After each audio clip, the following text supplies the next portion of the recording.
Hey everybody, Merry Christmas, Happy Holidays. December 1st.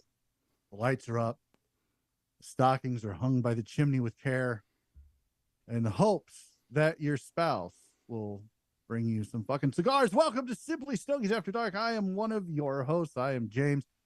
This week I am joined by none other than Tim. Tim, welcome back to the Simply Stogies Live. Oh, I'm glad to be here, James. I see that you're very, very festive today. I know. I'm festive every day, motherfucker. Every day. I believe it not. No, you don't. Well, that's too bad. Welcome to the show. Nick Sierras is celebrating not being here by being on a cruise somewhere. So we wish Nick a rested vacation, and we look forward to him coming back January 1st for this. Which are we gonna have one? Are we gonna do a live on January 1st, New Year's Day? Ooh, that's going to be a hard one to do, I think. I thought it was the first Friday. Oh, it is the first Friday, isn't it? It's just this one. Ne- It's been, guys. I have so much to do, so much going on. I'm out of it. We'll see when that is. I don't even know when that is. But the 31st is I'm gonna have to bring up the calendar. yeah. So it'd be the 5th. We're good. It'll be the 5th, January 5th. Yeah. He'll be back hopefully January 5th. Welcome to the program, Lou Cross. Lou, one of our supporters, one of our LE Club members. Lou, happy holidays and welcome back to After Dark. Hey, glad to be here. Thanks for the invite. Oh, you're very welcome. I'll put this on later. Maybe. I was wondering how long that was going to last. About that long. About that long. I can't do it anymore. It's just like it's like the elf on the shelf for cigars. I hate that fucking thing. I really do. I hate the elf on the shelf so much. We've got some things to talk about this week. I haven't really had a chance to talk to Tim at all this week. Tim's always busy, doesn't have time for me anymore, and I understand. He's in an ice tent in an undisclosed location this week, doing whatever it is Tim does. Are you ice fishing, Tim? Is that what you're doing? Oh, man, I wish that I was ice fishing, but I'm not. You know what? I know you were going to ask, or maybe you wouldn't. I don't know. But as close as I could get to fishing, guess what I'm smoking? This is a brand new cigar. Just came out. It is called Lure Cigars. Never heard of and it. I think, yeah, I know, but she's wearing khakis, so you got to enjoy it.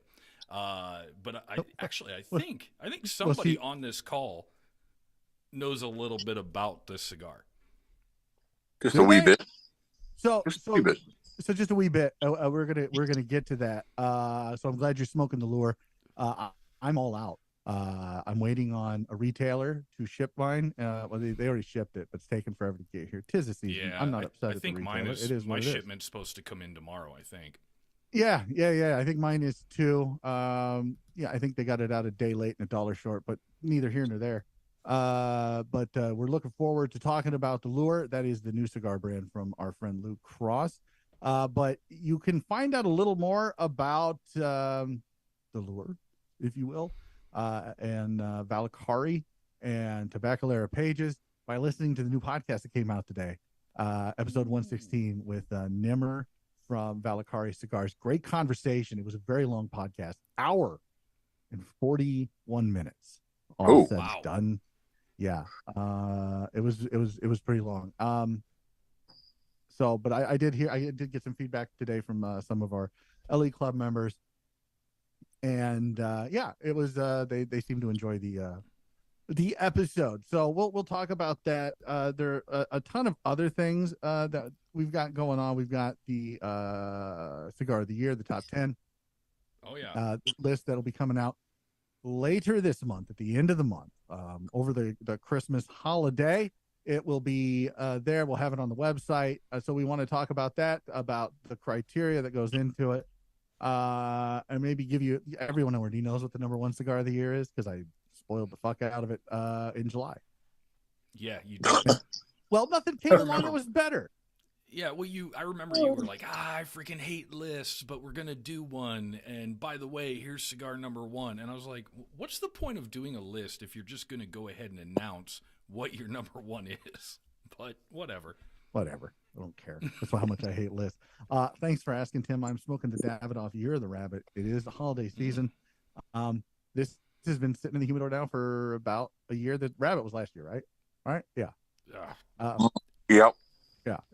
So this has been sitting in the humidor for about a year, and not bad. It's pretty tasty morsel. Luke Cross, what are you smoking, buddy?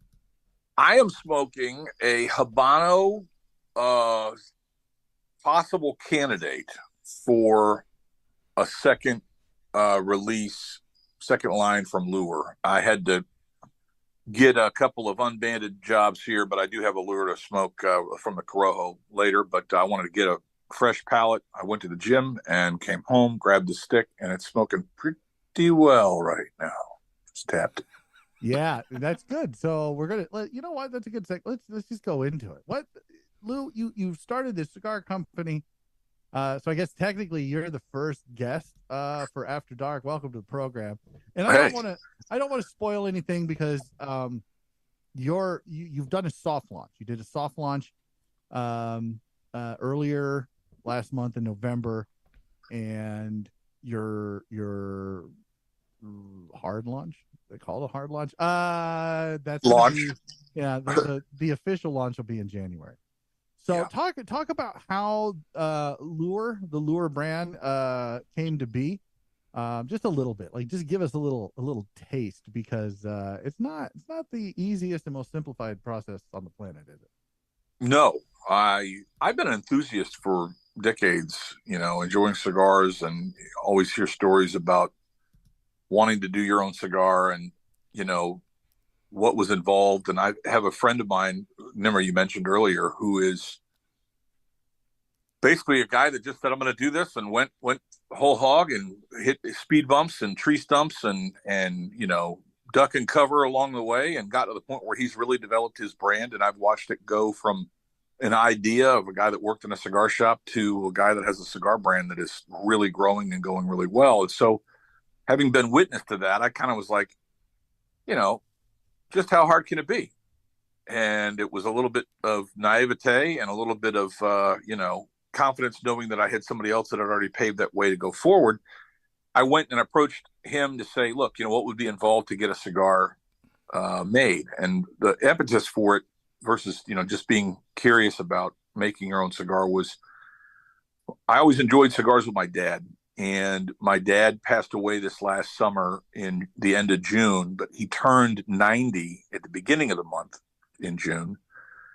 And Nimmer rolled a special cigar for him that was a little short story figurado in a Connecticut, because my dad liked mild cigars and he liked that short story size. And I said, can this be done? And he said, yep, and put them together. And, my dad actually had passed away before he got a chance to enjoy them. And I was able to share those with other people that came to celebrate his life. And then after that, I said, maybe it's time that I go out and create a cigar. And it was you and I think Tim might have been involved in some of the discussions in terms of late night sitting there herfing on Zoom. And let me just interject something real quick, Lou. You don't have to give Tim any credit whatsoever. Oh, like wow. If you want it, all right. Like, no, that's I not fair. I don't give Tim any credit at all either. So it's like, you start giving him credit, Lou, I'm gonna have to start giving him credit. Okay. Well, I just throttled back we don't on want that. that Sorry, to Tim. happen. Yeah. But so I said, I want a cigar that I can enjoy smoking, because when you decide to go down this path, you can do many things. I mean, one of the ways you can do it is you can go down to the factory, and you can go to Nicaragua, or you can go to Dominican Republic, or you can go to Costa Rica, or wherever they're rolling cigars, and you can go down there and you can say, show me some tobacco, and they roll up the fumas and the little, cheroots that have the different tobaccos, and you smoke them and, go through that process. And we did that several years ago. Nimmer had brought up from the factory that kind of style where we got to try a bunch of different tobaccos individually and tried to blend a cigar. And it's not easy. Anybody that says that they can just go down there and come up with some magic blend, I don't know. I mean, it's something that it's it takes some real talent. And for the cigars, because I like to smoke a lot of different cigars, but for something that actually gets it to market, there's a lot of talent involved in the blending and the art of making the cigar that can actually burn right and not smolder and not flake out and not, fall apart and stay together and look pretty. And so there's all these things. And so I wanted to make sure that if I was going to get involved in a manufacturing of a cigar at the level of maybe making the request for a cigar to be manufactured, I said, look, I want to make sure that it's as good as it can be, because my name's on it, Yeah. and I said, this is something that I want to be able to stand behind. And at the end of the day, if nobody else liked it, I want a cigar that I can smoke and enjoy, because you're going to end up with a few of them left over, right? Well, when I approached Nimmer and I said, hey, can we do this? He said, yeah. He said, so the process started out by requesting several different samples of cigar styles that I thought that's the direction we wanted to go. And that effort, the factory sent them up, and a couple of weeks later, the samples came in, and we sat at the warehouse and we smoked them, and we smoked different ones. You smoke a little bit of this one, a little bit of that one, put the other one down, smoke another one. Over the course of a couple of weeks smoking these blends, they were good. The cigars burned well, but there wasn't anything there that kind of was like that holy moly, this is incredible moment. And not to bore you with the details, because this is a two cigar show, and I don't want to burn up all the stuff, but I was able to pick a cigar from one that Nimmer had basically had as a cigar that he was going to release under his core line, as another cigar that it was very special and had gone through the entire process, of which was almost a gift. It was like one of those things that, because of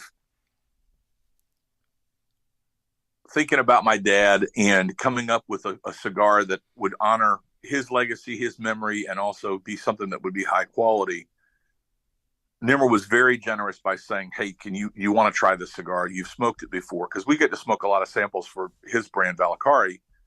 For the guys that are here in Tallahassee, we get to try them and experience different stuff. And some of the stuff is banging, and some of the stuff just doesn't meet the mark. And he, he only puts out great stuff. By the time it actually gets to market, it's gone through a lot of different palates and a lot of different smokers and a lot of different nights, burning cigars, morning cigars. This was a cigar that was in a Corojo Oscuro, which is not a very common wrapper. The first release, the first one we picked was a Toro, and it has Jalapa and Esteli filler and binder, and then it has Amatepe in the filler, of which brings this earthiness and even some notes that are very different than what a lot of the cigars that are out there have. There are some cigars like the Punch Uppercut, and there's some other ones that use Amatepe, but this particular factory, the guy is a wizard when it comes to working with this tobacco. And Raymond Pages at Tabacalera Pages, I've been impressed with just about everything coming out of this guy's shop. I know you guys have had a chance to smoke some samples of things that have come out, and the construction and the talent coming out of this factory is phenomenal. Yeah. So I like, just to throw in my 2 cents, which is absolutely less than 2 cents. Like, I've smoked a lot of Valakari thanks to you. I've tried the Messenger, the Lumineer, the Nobility, the Neoclassic. I don't think I've had. Maybe I had like a early iteration of the Astronomia. Maybe, yeah, probably, because I know maybe you guys. early. I know we were talking about it last year when I first met Nimmer. When I was in down your way there in Tallahassee, and it was a great time, and those cigars burned extremely well. And I remember being very impressed with the construction. And you were nice enough to send me some samples when you were like trying to pick out blends, and you were like, "Hey, what do you think of this? What do you think of that?" And then when you kind of landed on this blend that for the Big Lou, and the BLT and the little Tony, which I'm, the two other sizes in it, which are great. Like I want to talk about that too. But I was so impressed with the construction of it. And I'll be honest, like I am not always the cigar guy that gets in the weeds. Like I know the big factories, I know the big blenders, but I had never heard of Tobacco Leather Pages, and I had never heard of Raymond Pages. But when I first smoked Valakari, which if you want to know his story, Nimmer's story, which is such a great story, and he's such a good dude. He's one of these guys in the industry that is so down to earth and so gracious and so humble and so he's just got a good head on his shoulders. He's just a young kid. He's a punk kid. How old is he? Is he 30? I don't know about that. Yeah, you do know. You do know. I don't even think he's just an awesome guy. Just an awesome guy. And I really enjoyed talking with him. So I'm talking to him when you go listen to the podcast that came out today. He was very complimentary of Raymond and everything Raymond does. And we talked about your blend a little bit without talking about your blend. It was the one, if you go back and listen, it's the one like, I don't know what we can say, so we'll just say this. Sure. But that's what we were talking about. And it's like he just has, like, Raymond is one of those guys that he's got a talent. He's got a skill. And there's like the big guys can't pull this off the way that Raymond does. I'll say that I have a concern, not in the immediate future, but that as people become more aware of his talent and that he scales up because he wants to grow his business as well, that we are very fortunate to be at a point in his business and our businesses as they're growing to be able to experience growth together and support for each other. And I know that he has a very hands-on approach to how he runs his factory. And he's got talented rollers and he's got access to very good tobacco that as he scales up, those challenges of scaling any operation, whether if you make a high quality single use, hamburger that you're hand making in the morning versus, thousands of frozen patties. I mean, they're not going to be the same thing. It's going to be very hard to maintain that consistency. Well, I don't think we're at that point yet, but like any other business, I think that some of the cigar companies that are out there that were very small to start, 1 or 2 cigars, 3 cigars, and then became boutique where they had half dozen to a dozen cigars. And now they're full on cigar companies that have got, 7 different sizes and 12 different lines. I mean, those are, you get to the point where it's hard to maintain that consistency and, production. So it's been great because he is in that kind of small to medium size operation, has access to high quality source materials, has access to talent. Nimmer's got a lot of experience in the actual, fulfillment and procurement of getting the cigars rolled. He's got a good relationship with the factory to be able to communicate and say, we need some attention. And then getting them imported into the United States and bringing them in and then distribution, they're handling that for me. So it gives me a lot of confidence that as far as the overhead goes, I don't have to worry about it. I get to do the marketing and I get to do some of the more fun, creative stuff. And, back to the story of Dad, when we were trying to come up with a name for it, I could put my name on something. His name was my name. So my dad was Lou. He was always Big Lou when I was a kid, and I was Little Louie. And then as he, got smaller and, gravity took a hold and age, I became Big Lou. But the Big Lou was actually named after my dad. And then the second one is the Torpedo, and the Torpedo's got a little bit more oomph, whereas the Toro was the original core blend and blended down to the Robusto and blended up to the Torpedo. There's more Ligero, a little bit more of that earthiness, leather, and spice in the Torpedo. So I called it the BLT because it's a little more meaty. And another favorite sandwich of my dad. You're smoking the BLT there, Tim. So that cigar is, if you smoked the Toro before, I think you're muted. I was gonna give Tim shit and I start coughing. Tim's muted. Like, we're consummate professionals here at Simply Stogies. Consummate professional. It's so weird because I can't mute over here. I have to mute over here, and I forget where I am. But yeah, this is the BLT, Lou, and this is the first one that I have smoked. As James is choking on his cigar. Look, it's a live show. If this wasn't like this, probably happens all the time that you guys don't even know. I just fucking edit that shit out. Tim edits that shit out, and we don't. Yeah. But it's live. It's live. So now Not you know. tonight. Now Not you tonight. know. Tim's a dumbass. So the BLT is a 6x54 torpedo, and it's got a little more oomph to it. And the wrapper on a lot of them, I mean, there's obviously variability, it's natural variability, but the wrapper came out to be like a little bit darker. Those have got a little bit more age on them. The Toro is the kind of the middle of the road blend. It's a medium plus cigar. You can smoke it in the morning, smoke it in the afternoon, or smoke it after dinner. And it's got more of that deep dried fruit sweetness. It's got that earthiness. That's what I was going to ask you. I was going to ask you if there's some fruitiness to it, because it really coats my tongue really well, and it's just got that a little bit of sweetness, almost like a fruit. So I'm really interested to pair this with a bourbon.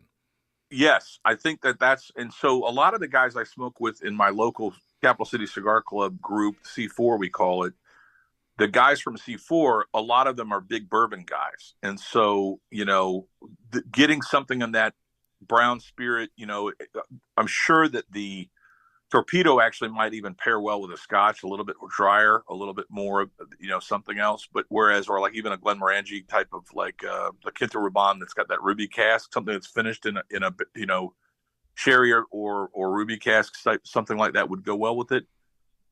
But the Toro is a little bit less spicy, a little bit less earthy, more sweet. And then the Little Tony, my son's name is Tony, so he was Little Tony, in terms of it. I've got other kids that are waiting for me to come out with other cigars so I can name them after them as well, but we'll see what happens. Are they waiting with bated breath? Are they like, oh, Dad, I can't wait. I can't wait.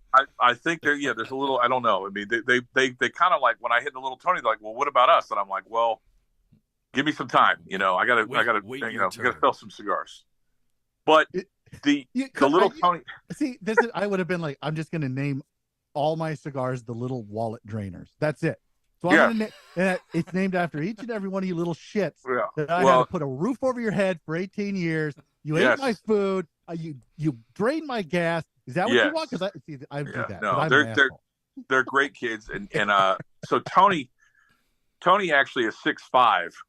So he's not Little Tony anymore. But I had to come up with a name for the Robusto, and the Robusto actually has a little less of the spice even than the Toro, but it has, and I'll use James's phrase from him smoking it. There's a milk chocolatey creaminess to that little Robusto, and so far, what's been surprising is there's a lot of people that are digging on that little Robusto. It's a 5x50 Robusto. And the Toro, the Big Lou is 6x52. And then the BLT is 6x54. So those are the three sizes out currently. And you can go to lurecigars.com, or you can follow along on Instagram at Lure Cigars to see some of the things that we're doing. We've been doing some other things with test blends in the Habano that we're going to try to release after the first of the year. And that'll coincide with what you called the hard launch, or the launch of both the red and blue Corojo and then the green and yellow Habano. And then there's hope that we can get a limited edition LE, because Raymond's been doing some really, really great things that Nimmer's been able to take advantage of for his new core lines that are coming out. I don't know if you mentioned the names of the ones that are coming out, so I don't know, but check the podcast. I'll just say that because I haven't watched the podcast yet. Geez, thanks for all the support, Lou.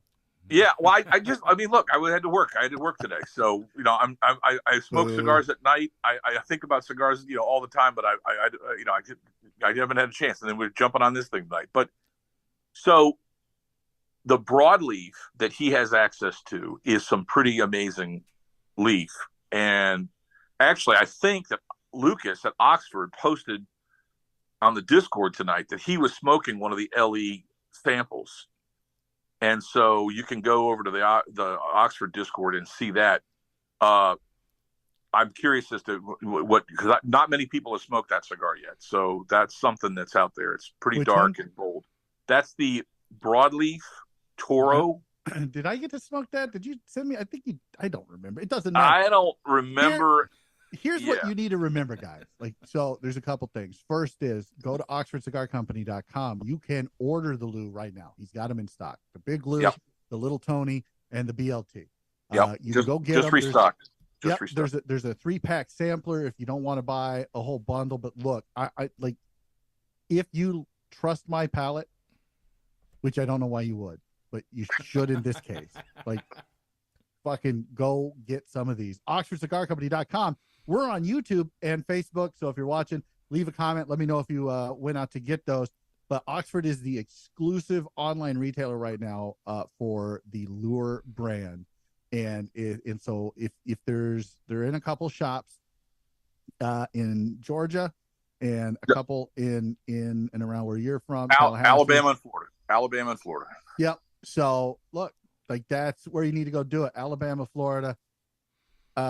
Really great cigars. I bought a bundle immediately as soon as it first went on sale at Oxford because it's so good. It's I was shocked, and I'm not just saying that because Lou's on here, because I think I said to Lou I was shocked at how good it was. The construction is second to none. It's better than the construction on this. What is it, $55-$60 Year of the Rabbit?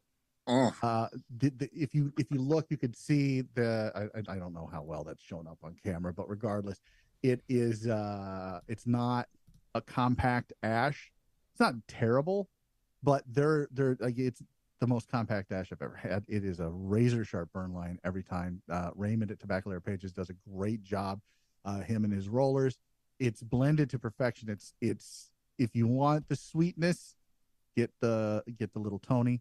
If you want that more, like Lou said, the oomph, that little, like a little more, get the BLT. And if you want to know what that blend is, like just what that blend was specifically made for, get the Toro, because that's what everything is kind of based off of. That's the root, and it's fantastic. It's absolutely delicious. I'll be doing a review on that next year sometime. Look for it. It'll be in the nines, I guarantee it. Well, I appreciate all the support, and I appreciate the opportunity to talk about it. And I really hope that people will go out and try it, and would love to hear your feedback. Post on socials. And our slogan is smoke great cigars and tell tall tales. So it dovetails with tobacco and tackle, bringing the fusion of lures and cigars together. Hope you go out there in tight lines, everybody. Thanks. There you go. I look, and we're going to have Lou on sometime next year, probably after the trade show.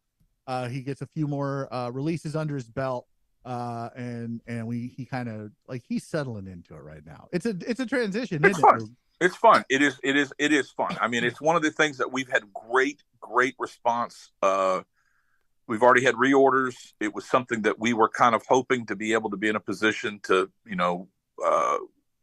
sell a few cigars.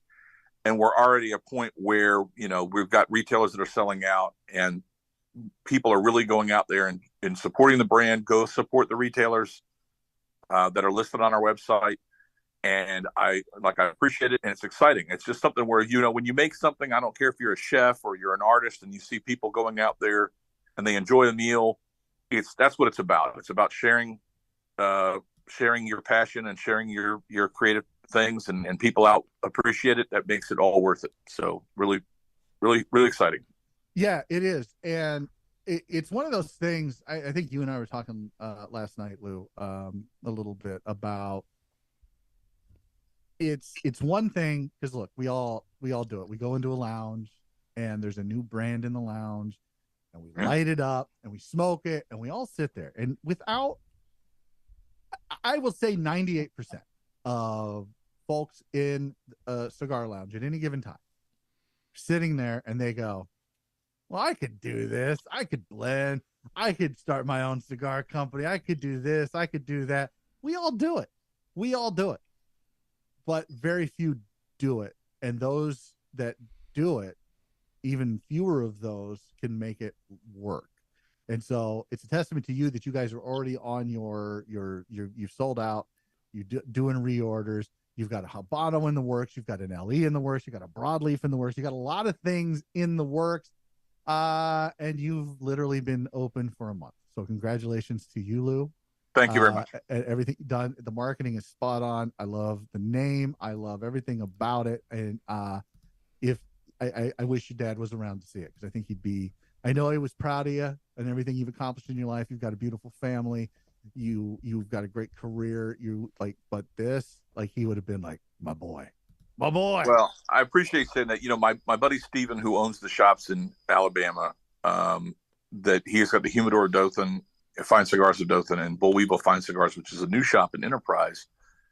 He mentioned, we were sitting at his shop one night after he closed, and the lights were off, and we're sitting there hanging out just in the lounge area and just kind of enjoying cigars and just shooting the breeze. And I said, I wish my dad could see this. And he said, well, he's right here with us. It's right here in that moment. And it really kind of meant something that this is something that we shared many times together. And I took for granted, as the blue smoke rose, but now you can sit there and you say, well, you can reflect back on that. And that's one of the things that I enjoy about cigars, and is to have that memory made and share time with other folks. So I hope that, I smoke alone a lot, but I really enjoy smoking with other people. So it's a social thing, and that's what it's about. Yeah. Like I said, guys, you want to try it, and you want to try it right now, which I highly recommend. OxfordCigarCompany.com. Go get it. There's a 3-pack sampler where you get to try one of each size. You can buy singles. You can buy 5-packs. You can buy the bundle of 10. And you're not going to be disappointed with this. It is a anytime cigar. It's not overpowering. It's not a pepper bomb. It's not something that you should smoke at night or after a steak. It is and designed to be that cigar that you can smoke any time of day. All the things, an everyday cigar, and you'll love it. You could be fishing. You could be sitting down, herfing with somebody. You could be at a lap, wherever. It's a perfect cigar. So check it out. And while we're doing that, look, guys, this is the live, right? Live, first every month, or the first Friday every month. And if you want to join the conversation, you want to be able to ask Lou a question live on here, all you've got to do is be an LE Club member. Go to simplystogies.com, click the LE Club at the top corner, and register. It's $10 a month, $100 a year if you so choose. You'd be supporting a small podcast that is growing. We continue to grow, and that's thanks to you guys. And so we appreciate that. And so we started this show, this After Dark, to give you guys an opportunity to interact with us, to interact with our guests, to interact with each other, network. And so we appreciate you. We appreciate all of our supporters. Gasticles is on. He is a supporter of ours. He may not say anything ever. He's just going to sit there and look brooding or cold. How cold is it there, Gasticles? Just out of curiosity. Like mid-40s. Yeah, fuck that. That's too cold. How cold is it there? It's also raining, so. Is it really? Yeah, but it's not like rain. It's just piss and drops, so they fucking float everywhere. So even under like my porch, I'm still getting fucking like randomly sprinkled with rain. Yeah, it's like getting cummed on by nature. I paid more for less. So. What are you smoking? But why? Aladino Classic. Aladino Classic. That's a pretty good. That's a good smoke. Good smoke. I like it. Lou, how cold is it there? What were you gonna? 110, 80? Well, it's like here. Yeah. It's 69 degrees and it's raining. 69. 69, dude. 69. Yeah. Oh shoot. Yeah, so go check it out. Lure Cigars, OxfordCigarCompany.com. Go to LureCigars.com, LureCigars.com. Lure Cigars, plural. Plural. LureCigars.com. LureCigars.com. LURE. Did I not say the E? I can't spell. It's fine. It's okay. It's all right. Yeah, it's okay. The holiday season is upon us, as you could tell by the stupid fucking tree back there and my shitty attempt to wear this hat with these giant headphones. So I kind of want to talk a little bit about the holidays and what we're getting our spouses. because I don't know when I'm getting mine, so I'm hoping to like steal ideas from you guys. You think we know? You think I know? I was just thinking about that earlier today. I'm like, I better find something quick because I have no idea. I'm horrible. Okay. But as per usual, Tim is no help whatsoever. I would say I've gotten so lazy because I wait for stuff to come across as I'm smoking a cigar across my feed, because everything you can buy online. So like last year, I just waited for stuff to kind of show up in my Facebook feed or my Instagram reel, whatever. And it was like, hey, this looks like a nice thing. I'll just buy this. And it's like, a couple of clicks and a couple of things, you get the saved information, and then it would ship. I mean, do any of us go shopping anymore? Like walking around to go shopping for things? No, or is it all online? No, I hate people. I don't want to. No, no, dude. So we went tonight. I took the kid to a like a light show. Like you just drive around, turn the radio on, it plays Christmas music, and there's Christmas lights up. Yeah, I paid $30 for the just the jankiest freaking light show ever. And then you could go in, and she could talk with Santa, and it was just dumb. It was $30 for nothing. I hate people. I was yelling at the people who were driving in front of me, driving behind me. Went to dinner. They kept screwing the order up. It was just, yeah. It was just, I don't like people.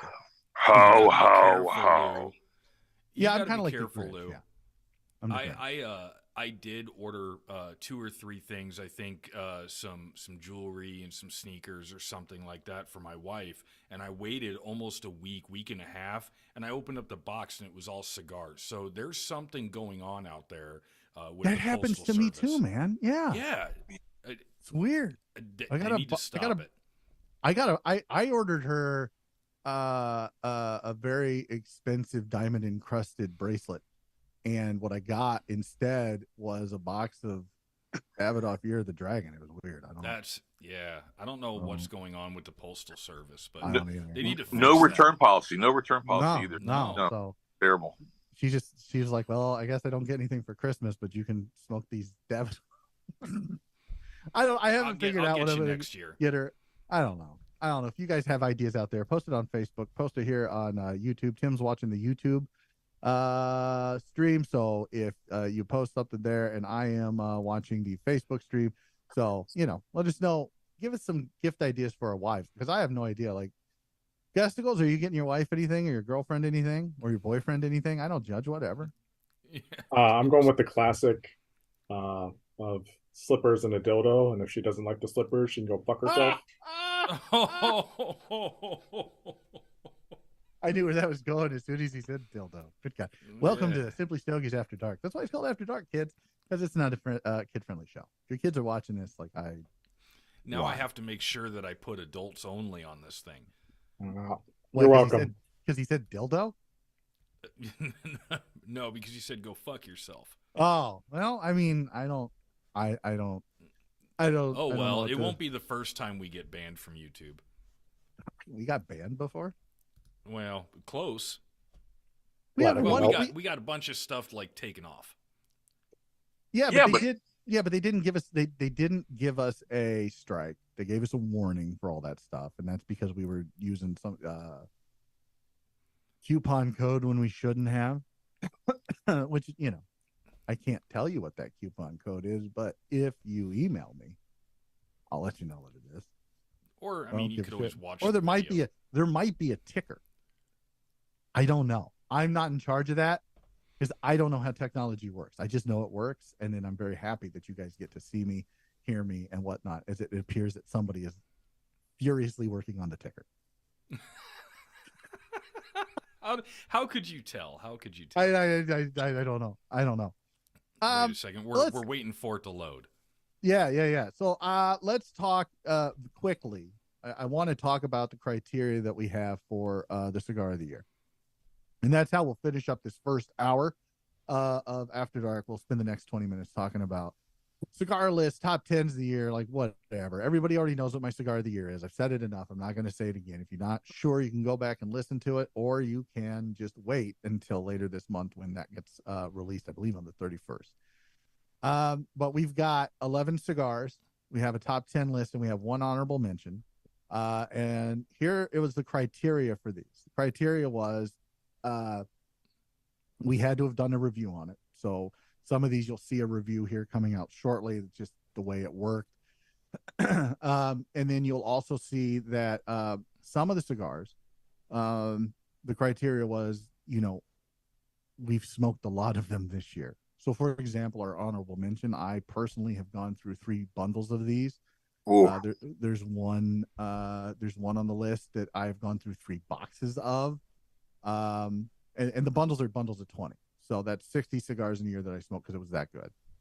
The other one was boxes of 25, I think, 20, 25. So again, 60 or 75 cigars that I went through in the course of less than a year because we go November to November, but these 2 cigars, one was released in November of last year and the other was released earlier this year. And it's weird. They're all from Lure Cigar brand. They are. It's crazy. It's weird. Not.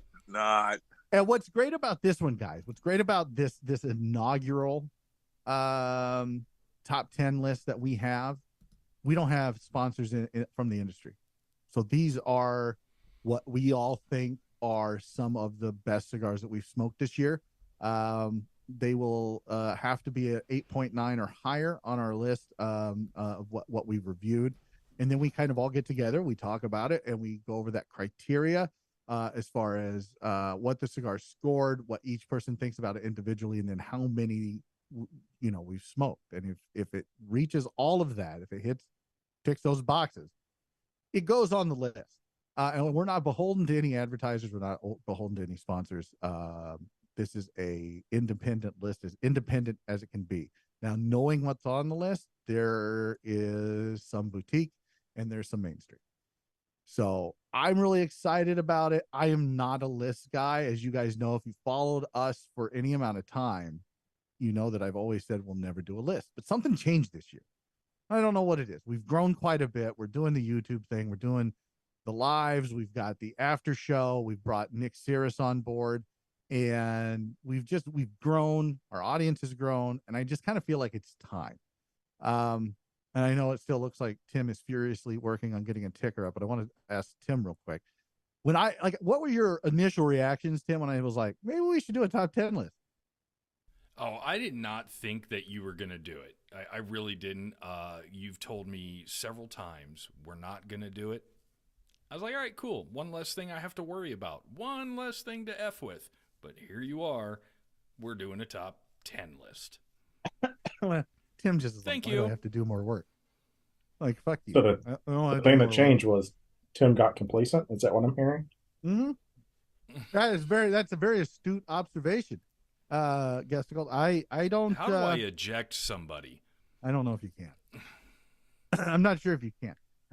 And look, there are other folks out there that I am not going to mention any names of, but there are other folks in this industry of ours, the media industry, that it comes off as pretty self-serving when they do these lists, which is why I'm pretty proud to be able to do it this year when we don't have any cigar manufacturers as advertisers or sponsors, because it is not self-serving. Now, that said, the honorable mention we didn't put in the list because it is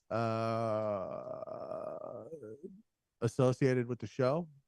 If I can say that, you guys will probably figure it out just by that. But it didn't make the list. It's just honorable mention, but it ticked every one of those boxes.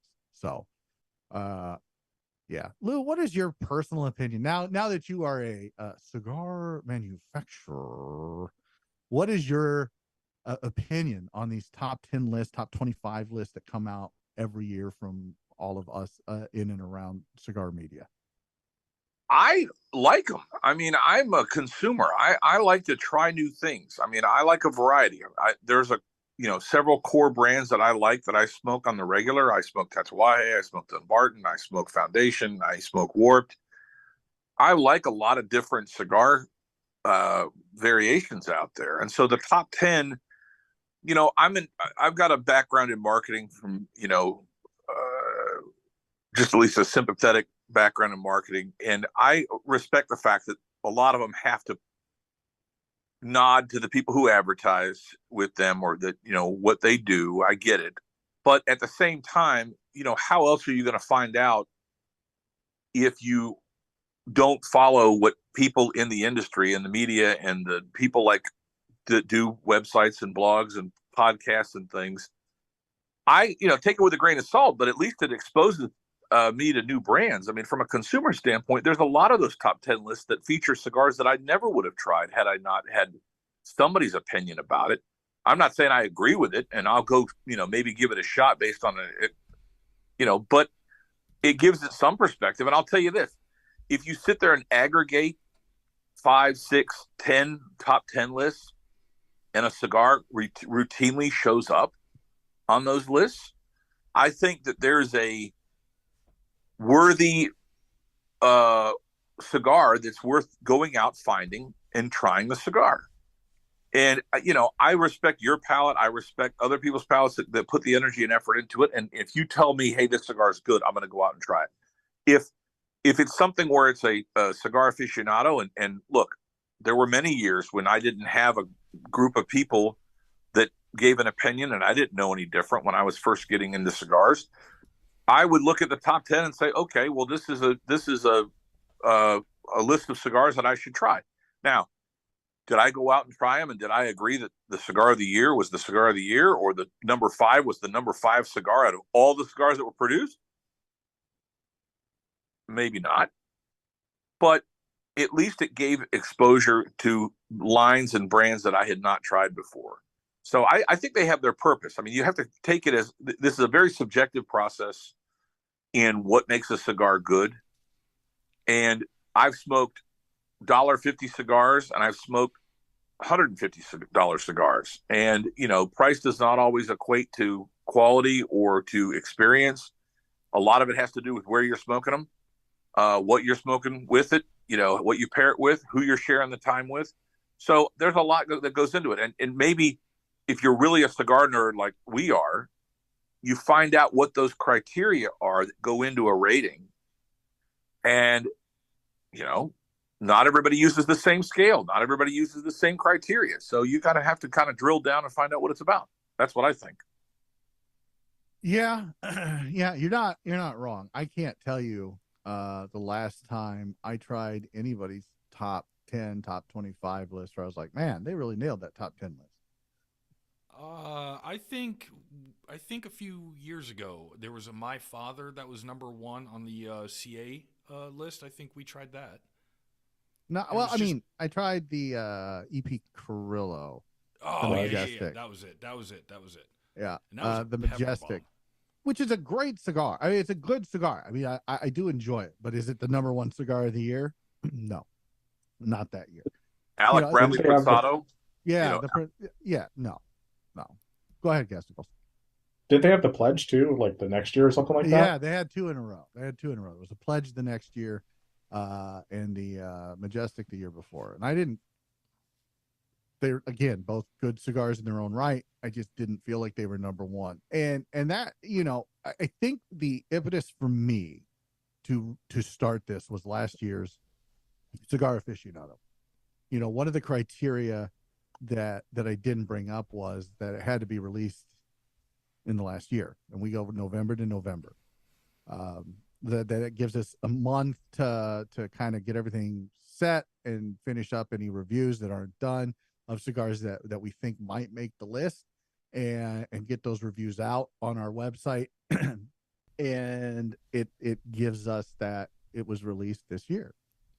A Cigar Aficionado doesn't do that. And they put Cuban cigars in there that have been released whenever. They put Padrones in there that have been released whenever. And I find that to be disingenuous, to say the least. I have been very vocal in my thoughts and opinions on Cigar Aficionado's top 25 list. I think when you talk about self-serving, and And I'm not taking away anything from Cigar Aficionado. What they do is what they do, and they've been doing it at a high level for a very long time. And Marvin and the guys over there are very good at what they do. I just 100% vehemently disagree with their top 25 list every year. Since I've been in this hobby, which is now 6 years, 7 years, every year I'm like, what is this? And that's just me. It's my personal opinion. If you guys like to read about umbrellas that you can't afford, if you like to read about cars you'll never own, and if you like to read about, celebrity cigar smokers, then that's the magazine for you. Like 100%. Go buy it. Go buy it. Like we all want to dream. I dream all the time of owning those cars and hobnobbing with celebrities. And I don't dream about that because I don't like, there are people I'd like to have on the show. Like I'd love to have Arnold on, Sly on. There's a ton of people, Bert Kreischer, Tom Segura. I'd love to have these guys on the show. Talk about cigars. Talk about whatever they want to talk about. But I feel like when you have as many subscribers and readers as Cigar Aficionado does, they do themselves a disservice. I have been very vocal in that I believe that what Cigar Aficionado does is pay for play. If you don't pay for advertising in their magazine for that year to a certain amount, you have no shot at being in their top 25. But if you hit that minimum amount, well, you've got a shot at being in it. It's pay to play. We don't do that. So I'm very happy that we don't do that. But again, if you guys like to read it, go for it. I read my first Cigar Aficionado and went, not for me. Not for me. And I didn't renew my subscription. That's just me. I am not I'm not saying that what I have to say or what we have to say collectively as a group, Tim, is the end all be all. It's not. You guys make your own decisions. Go out and smoke your own. Come out with your own top 10 list. Come out with your own top 25.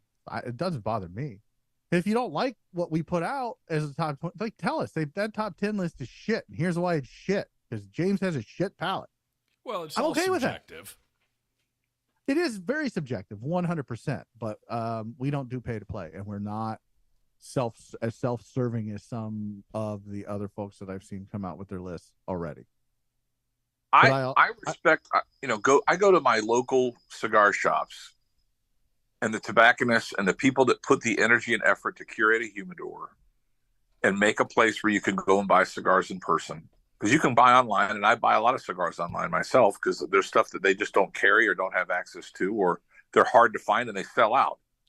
And, one of the things about cigars is that, if you know that there's one that's rolled and smoking really well, I would say that it's probably the case with wine as well, where if you get some vintage that's a particular vintage that's great and awesome, you better buy it because they're not going to make that vintage no matter how hard it is. Year to year, crop to crop, it's going to be different for whatever the grapes are. The same thing with tobacco. And so, if you got your finger on the pulse of what's happening in the growing regions around the world for tobacco, the places, COVID was a big impact. So the cigars that are coming out now are those that were rolled, 1 and 2 years and 3 years ago, that stuff that's been aging. There's a shortage on certain leaf. And so you'll see the changes that happen. You'll see cycles that happen in terms of the types of cigars. There was a period of time, probably 2 years, where Connecticut's were all the rage. Then it was broadleafs. Now it's currently like San Andres. And now they're coming out with Habanos and other things that people are putting out there that they're kind of cycling through because they've got to keep up with demand. I don't know where things are in terms of industry demand. That'd probably be a whole other show for you guys. But I would say that I go into my tobacconist and I put a lot of faith in the people that work in the shops that curate the humidors and say, let's talk about the cigars that sold. Let's talk about the cigars that you enjoyed smoking, what were popular. And at the end of the year, they can give you an indication. How does that dovetail with like the show being moved up into the spring versus having to wait for the summer for the show. They're moving it up to where it may impact, cigars that are more available. Well, and I think I hope that's the case. Obviously, I don't have any inside information on what Cigar Aficionado is going to put out for their top 25. I think they can do it in January. But I would hope that whatever they choose, it's good. Obviously, the trade show's at the end of March, so that's only 3 months between when the top 25 comes out and the trade show. You would hope that the manufacturer that are on that list will see a spike, because by all indications, the cigar industry is slowing down. Foot traffic is down in B&Ms, and while spending may have been the same or ticked up 10, 15, 20%, which is what retailers want. They want a 20% year over year increase. And that's just retail 101. But if they get that 20% year over year increase and foot traffic is down, how long will that slower foot traffic result in a 20% year over year increase? And honestly, I don't know the answer to that. And we are rather insulated in the industry from some of the effects of the economy, which if you watch, next week will be the Clear the Air, where we talk about the interview with Nimmer from Valakari. But the week after that, the 15th, is Charlie Minato. And Charlie Minato said the same thing. That the industry is kind of insulated from that, and the cost of cigars is going up, but that it doesn't seem to be impacting the bottom line of the manufacturers or the retailers at this point. It's only really impacting those of us in the hobby and the lifestyle that are like, why do I want to spend $20 on this cigar when last year a cigar of the same quality would have been 10? And part of that is the Cuban prices worldwide up 300%, and they're still selling out. So are the manufacturers, the New World manufacturers, are going, well, why aren't we trying to get a piece of that pie? It's good, good on them. If they can sell it and they can make a living, that's great. Because I know there are still going to be manufacturers out there that refuse to do that. They don't want to price people out of the hobby. McAuliffe comes to mind with the McAuliffe Black. Lure, the Big Lou it's a $12 cigar. It's not super expensive. It punches way above its price point. And yeah, I'm still gonna buy the $500, $600 cigar box of cigars every once in a while, like the Davidoff stuff and things like that. But it's a cash grab. I mean, and Charlie says so. I can't wait for that episode to come out. It was such a great conversation with Charlie Minato from Half Wheel. Like, I really enjoyed talking with him. The guy's just a plethora of knowledge.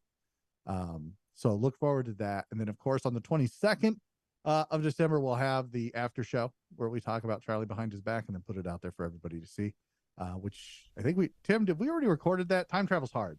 Yeah, we sure did. Yeah, there you go.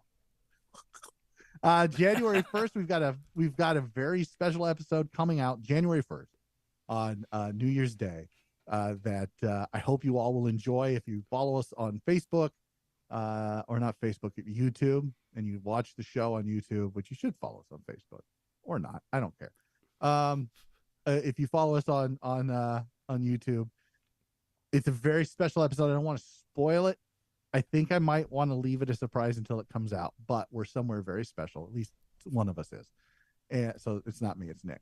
And so that should give you a hint, maybe what it might be. And then we'll have the after show on January 8th. January 15th will be Rob Ayala from Friends of Habanos and Bond Roberts. So we'll talk a lot of Cuban cigars. So we're good to go. And then February 1st is Scott Pierce. And I think that's where we're at. Like I think that's everything that's coming up. So guys, let us know what you think of top 10 lists, top 25 lists. If you like them, if you don't like them. And I think that's going to close out the first out of Simply Stogies After Dark. Coming up in hour 2, I don't know. We just make it up as we go. Well, you and I have not talked this week. Yeah, that's true. And I was actually kind of shocked because we went from insider news about 8 p.m. every single night for months. James sends a text, smoking? And for a long time, yeah, I'm smoking. But it's getting colder. I got stuff going on. I mean, James even said, hey, dickhead, you need to do a review. If you want a cigar to be on the top 10 list, you have to do a review. So I'm working on that. That's going to be out. That should be out next week, next Friday. It'll probably be out before then. Oh, are you doing Thursday? No.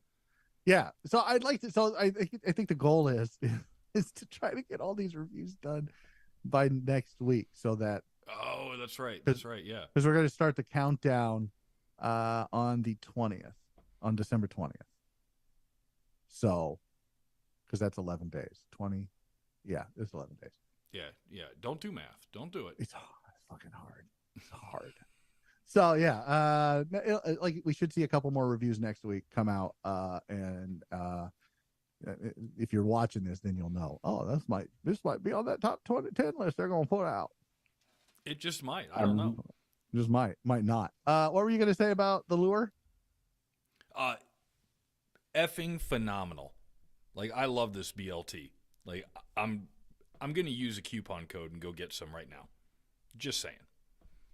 Hey, Nicholas Sarah says hello on Facebook. Hey, guys, hello from the Atlantic Ocean, somewhere off the coast of Florida, as he is at a sea day on his cruise. We miss you, Nick. We hope you're having a good time with your family on a cruise. And like, I don't do cruises because it's just like a floating petri dish. And I just think it's not my jam. It's not my jam. Yeah, no, I wouldn't want to do a cruise either. No. Are you in the ice tent, Tim? I am still in the ice tent. It is 35 degrees outside of this tent, but feels like a beautiful 69 inside the tent. That's fucking weird. No rain. No, yeah, I've got yeah. 69 and rainy here. So Jesus, it's raining it's everywhere. it's a wet 69 here. That's what we got going on in Florida. So could be worse. Could be worse. It's a wet 69 in Des Moines. So I don't know, but LH must be kicking off some good profits here at the end of 2023 if he's buying the Wi-Fi in order to be able to connect to the live on the boat. Because I went on a cruise once, and it was the worst network connectivity. So if he's able to even participate he must be going for the upgrade package. But it's Nick. He doesn't do anything halfway, man. He's like, good. If I'm doing it, I'm all in. That's good. Well, I went on a cruise. My in-laws were very generous, and they took us on a cruise when my kid, my firstborn, we only had one, was 18 months old, 25 years ago. And then we went or 24 years ago. And then we went on a cruise for their anniversary somewhere along the line. They took us all on a cruise. Well, I packed probably 100 cigars, and I just went. I didn't go any offshore. I never left the boat. I went to the cigar lounge, and so I would sleep in, get up, go to the cigar lounge, and smoke, and till the end of the night. And I befriended the guy who was the bartender in the cigar lounge, Raj. And Raj and I are still Facebook friends to this day. And I got to try all the different liquor that he had behind the bar. We bought the drink package, so I that was the thing. So I would go smoke cigars, drink all day, and I had only 2 cigars left at the end of the week. So if that tells you anything, and it was phenomenal. And they had great furniture, great ventilation. So I don't know if you've been to the cigar lounge, Nick, but hopefully you spent a little bit of time there, because I really enjoyed that aspect of the cruise ship. It was just like a floating lounge. What cruise ship did you go to that actually allows you to smoke? Well, he texted me today, and he's like, "It's cigar day. We're at sea." He's like, "So I'm just sitting here smoking a bunch of cigars." So I typically, because I've looked at, my wife really wants to go on a cruise. I don't want to, but she wants to. So I've looked at it, and some of these, a lot of these have a cigar area that you can. They definitely have a smoking area, but some of them have like an honest to God lounge that you can just go up and hang out. Right, but I thought that the smoking area was like all the way up on the top deck, 500 miles away from anything else. I'd be okay. I don't care. And for me, I would just want to sit there and enjoy the view on a cruise. Yeah. I don't want a day of activities on a cruise. I don't drink, so that doesn't interest me. I don't really want to interact with a whole lot of people, so I don't want to go do whatever it is they're doing. Like if we go to port, I'll go, to the city or whatever, and maybe try to find a cigar and, and smoke a cigar. I just don't want to do any of the touristy stuff. I would want to enjoy the view and I want to relax. I'm on vacation. Am I wrong for that? No, but that was what I was going to say is like when we, as cigar people, as cigar smokers, we go places, we want to know, okay, how close is the nearest lounge? How far do I have to go to enjoy my cigar? So we do all of our planning around that event. At least I do. I know James does. It's funny because one of our reviewers is getting ready to go overseas, and she looked at me, and she's like, "Hey, where are the cigar lounges over here?" I'm like, "I don't fucking know. I haven't been there. I've been there. I don't know. I don't know."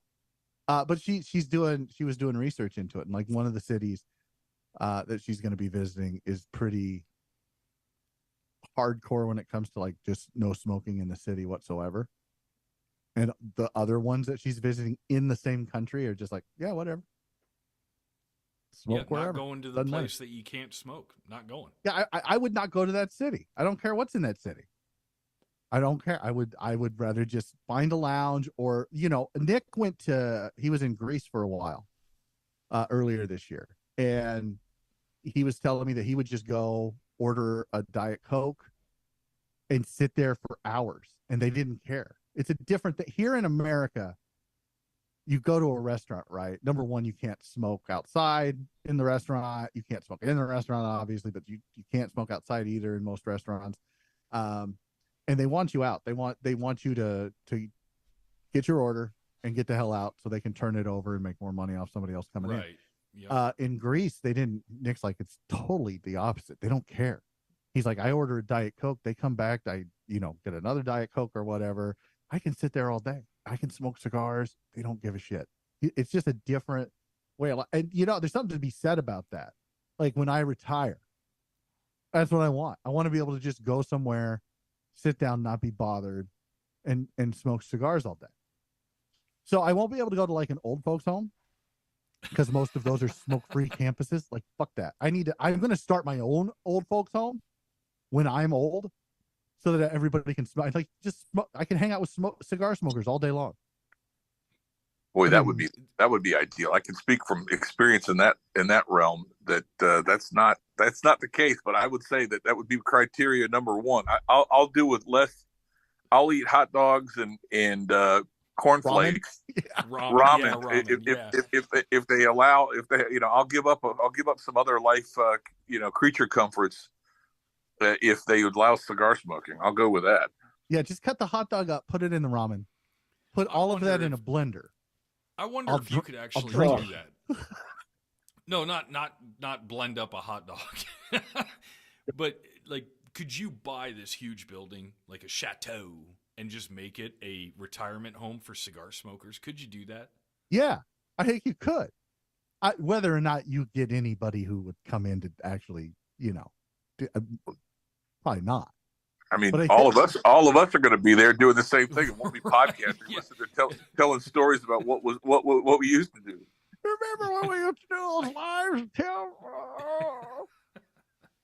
Well, that's such a good time. That's what we should do. We should just do that. We should get a huge building, make it a retirement place for cigar smokers, and then just stream the entire experience live, 24/7. I don't want to be that guy. No. It's going to be fogies and stogies. Fogies and stogies. Jesus Christ! Fuck off! God damn it! Oh. I'm going to remember that, and I'm probably going to start that when I turn 65. Yeah. Welcome to Fogies and Stogies. I'm the fogey. Oh yeah, Chad says hello, fellas. There on the old YouTubes. And he says hi on Facebook as well. As I just switched over. He's heading to Habanos next Thursday for the McAuliffe event. There's McAuliffe and Habano cigars in Davenport, Iowa, if you're in the area. So I will go. I will be there. Chad. one of our supporters, one of our new. In fact, I think he's our latest supporter. Thank you so much for supporting us, Chad. I think I will go. Why don't you? I'll give you a call tomorrow, or just let me know when. Like, just text me, and yeah, I'll go. I was actually in Davenport yesterday, just for a little bit. I think I was there till like 1:30, and I came back and picked the kid up from school. But yeah, I saw they were doing an event, so yeah, I'll go. Nick says I wanted to see if there's enough bandwidth to do video. I don't think. Yeah, I'm gonna text him the link right now. Oh, all right. Oh, dude. All right, cool. Because yeah, he said he just smokes cigars and has his espresso while he's in whatever. He's like, yeah, can you put me on video as well? At least try it. We're gonna second hour here. Heck yeah, let's do it. Live from the 7 Seas. I don't know. He's in what? Probably the Atlantic, off or the Gulf. Let's see. I think the Caribbean. I mean, that's I think he said he's somewhere off the coast of Florida because I think he's back tomorrow. Yeah, so they're probably heading back to port. But I don't know the worst thing about a cruise, though, for me, the greatest thing was I mean, you get that a little bit, but the best thing was when you first show up, and if you fly or if you drive, but if you fly, your checked baggage just magically arrives at the boat. You don't have to touch. Once you check your bags, whether it be when you first get to port or when you fly, all your checked baggage just shows up at your room. So you have no responsibilities. They take care of you. They do all the food, and the food is very good. The experience, I didn't participate in all the different activities. My family enjoyed that. That was fine. But you go through this, 3, 4, 7 days, however long you go. But the last night you're there, you wake up the next morning and the boat is in port, and they are like, GTFO, get out of the boat at like the crack of dawn. And I'm not a morning person. So they kick you out. Hey! What's going on, man? Hey, how you doing? Good. How are you, buddy? I don't see you though. I just see. You don't see me? Oh, hold on a second. Well, we should be able to do that. Hold on. Why can't I? It's live, folks. Oh, here we go. Hold on a second. Hold on. Let's go. What's going on? Oh. Live. YouTube live, baby. Gotta love it. Gotta love it. Hold on. Video. I'm hitting video. Let's see. Why isn't it working? You see me? No, sir. No, sir. I wonder if it's well, I'm on the iPhone, but it should work. God damn. Let me yeah, no, go ahead. Figure it out. Here, let me figure it out. Well, you know what I was gonna say? I just had to say. Yeah, go ahead. That the most disappointing thing is I got on one of the reasons why my wife booked this cruise. It's a princess cruise, and they have a cigar room called the Churchill. So, of course, I was looking forward to the Churchill room. Well, wouldn't you know it, they're renovating the room, and they're making it into an arcade, so they're getting rid of the cigar lounges. And I'm like, well, if I had known this information ahead of time, I would not have booked this cruise.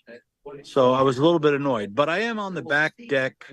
There's one section that I wanted to show you where I would say it's 95% cigarette smokers, but at least there's an area where we can smoke. Better than nothing. So yeah, today especially, I spent a lot of time on this back deck. But let me see if I get the video. I'll try to come back on. I want to play with this. Yeah, go ahead, play with it. We'll just we'll have Tim mute you, and you can sit there and try to get the video up. But yeah, that's a good point. Like, let's talk about that for a second, because we've all gone on vacation. We've all gone to places that don't allow us to smoke cigars. And for example, Disney property in Orlando is now famously smoke-free.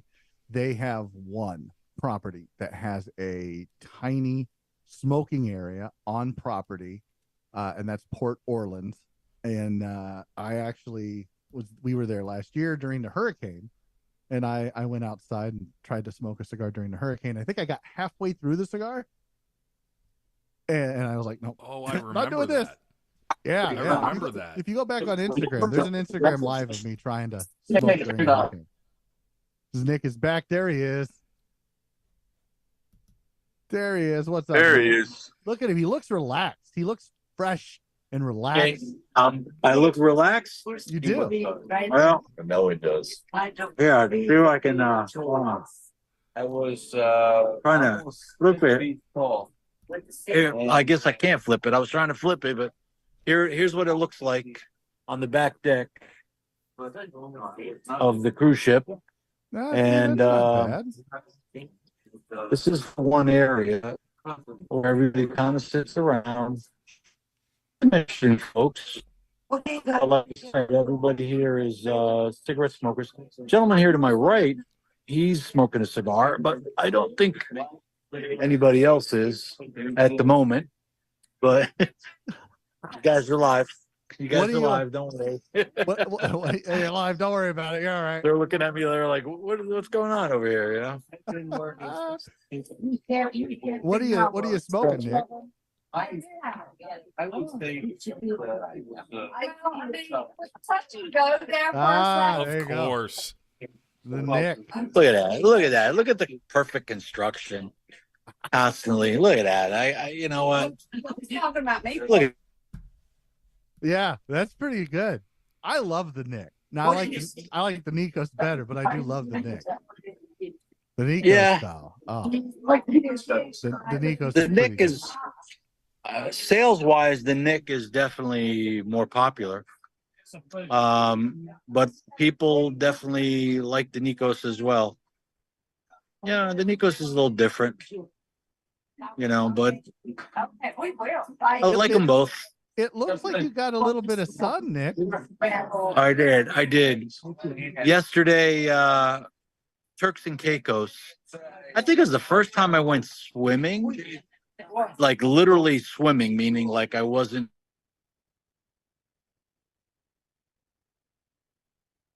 No, I think we lost Nick.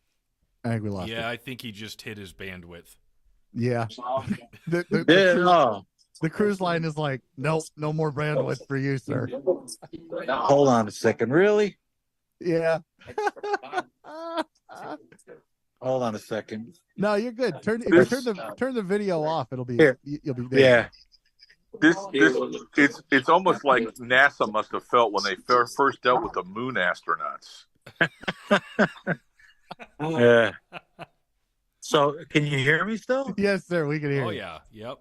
All right. You're coming in Yeah. fine. So, audio.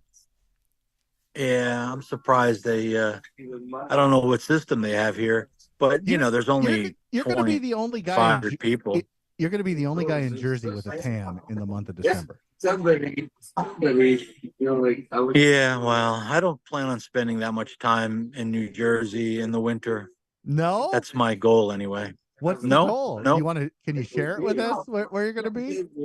Yeah, I'm going to be spending most of it in Costa Rica. I've already decided. I'm going to go down there for like 4 to 6 weeks. You know what I mean? Stay there, you know, work on my trade, enjoy the sun when I can. I just got to figure out my schedule. But, you know, with the exception of planned, I don't really have any other trips planned. I am supposed to go down the coast and hit a bunch of retailers as I get down to Florida, but I don't know when I'll be able to fit that in now. I haven't made those plans, but I just got to get out of Jersey. I can't take it. I really can't take it. I'm actually, the more I've been thinking about Costa Rica is I might just buy something, you know, near the factory. And like a 2-bedroom, you know? Yeah. Where the factory's located, I can't imagine it being that expensive. It's not exactly the tourist mecca of Costa Rica. So as long as I have a bed, and I'd probably be fine just renting, but I'd like to have something call my own, something close to the factory, and you know, spend my quote, you know, later days in life over there. Why not? You know, near the factory, you know, blend in, you know, look, Arsenio and those guys were were doing it all through their 80s. I don't see why I can't be doing it. No, Why not? I think you should. I think you should. And you've got quite a bit of time before you get to your 80s. I think you'll be all right. Yeah, but I'd like to make it there. It'd be nice. Well, I would too. At this point, I'm just shooting for 50. Let's get to 50 and then I'll figure it out. Yeah, well, let's. Yeah. So, I'll go ahead and tell everybody on the first. The big surprise is on the first. The episode is going to be the factory tour of Tobacco Stick Costa Rica that Nick is owner in, and we're going to be talking to Felipe, and we're going to be talking about everything about that factory and kind of their process and what they go through. So look forward to that January 1st, New Year. That's what we're going to be talking about, and then the week, I guess on the 15th, we'll be talking about. Cuban cigars with Rob Ayala. But the week after that Clear the Air, we're going to do a look back at the year 2023 and look forward to 24 on that Clear the Air, as well as we'll talk about Felipe behind his back, and then we'll see if he yells at Nick when Nick gets down there. Like, why did you guys talk about me behind my back? Why did you have to do that? It'll be fun. I don't know. I don't know, man. Spending a winter in Costa Rica sounds like fun. Can you hear me? Yes, sir. So what I did one of the days, my wife was trying to be nice. We were in the DR, and she's like, "What do you want to do in the DR?" And she gives me this thing from the cruise line, all these tours they have to different things, and one of them was cigar tour, and I'm like,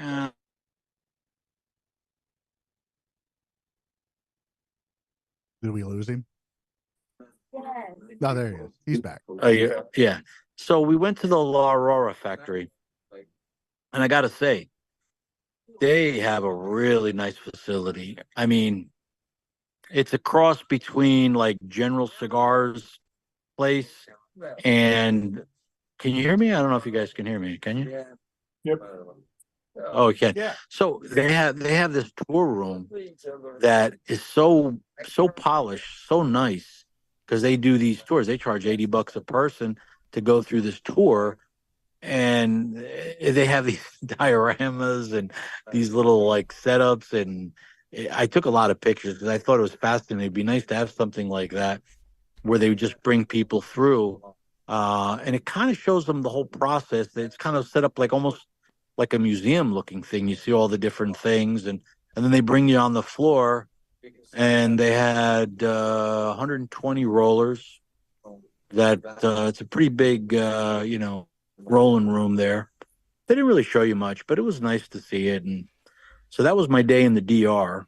So I got to do some, I guess you could say, work related stuff, which was kind of nice. Well, wait. Like, take a page out of our friend Randy's book.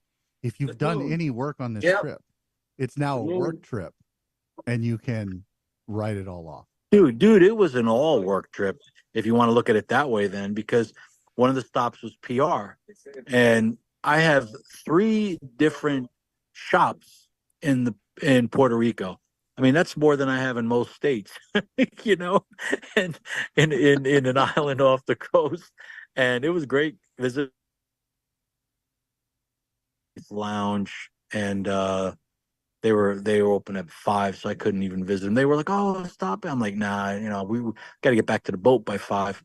But the other 2 shops in Old San Juan, it was nice. I got to visit them. And so yeah, you could say I did a little work while I was in Puerto Rico as well. That's a work trip. It was there you go. It was definitely a work trip. Yeah. Now it's time. Yeah. Just remember, like, now save your receipts and deduct that from your taxes this next year. So I need a lot of deductions. Yeah, there you go. We are firmly into hour 2 here. I have lit up my second one, which I got to say, after sitting for almost a year, that Year of the Rabbit was pretty good. But I'm following it up with what might be one of my top 10 cigars of all time, the Castagli Daughters of the Wind Robusto, colloquially known as the Pony. which you can get these at Oxford Cigar Company as well. OxfordCigarCompany.com. Go check them out. Lucas and the folks over there do a great job. And Lots don't of good forget where stuff. they're made. These are made in the Tobacos de Costa Rica, Nick's factory. Absolutely. Yeah. So, yeah, you guys roll a lot of stuff down there, and it's going to be fun for people to see it. But you're getting ready, Nick. You said you were thinking about maybe starting some factory tours.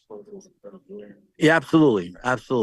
Definitely. I mean, I'll be ready to go anytime after first of the year. There you go. So Anyway, if you're interested in doing a factory tour of Nick's factory down there in Costa Rica, get a hold of Nick Cirrus. You can email him at nick@lhcigars.com or nick@simplystogies.com. Either one of those will get to him and ask him about a factory tour in Costa Rica. And he'll give you the lowdown, what it's going to cost, and he can schedule it with you. And that's something that I need to do. I need to get my passport in order because I need to start doing some factory tours. Start working on that, James. Yeah, I Absolutely. just sent away for my passport, so I should have it by the beginning of February. Nice. So I can send you to Cuba with Nick. Well, I can't go there. No, you can't. You work for the old government; they don't let you do nothing. The El Governmente. Yes, I don't. I can't Federales. go there.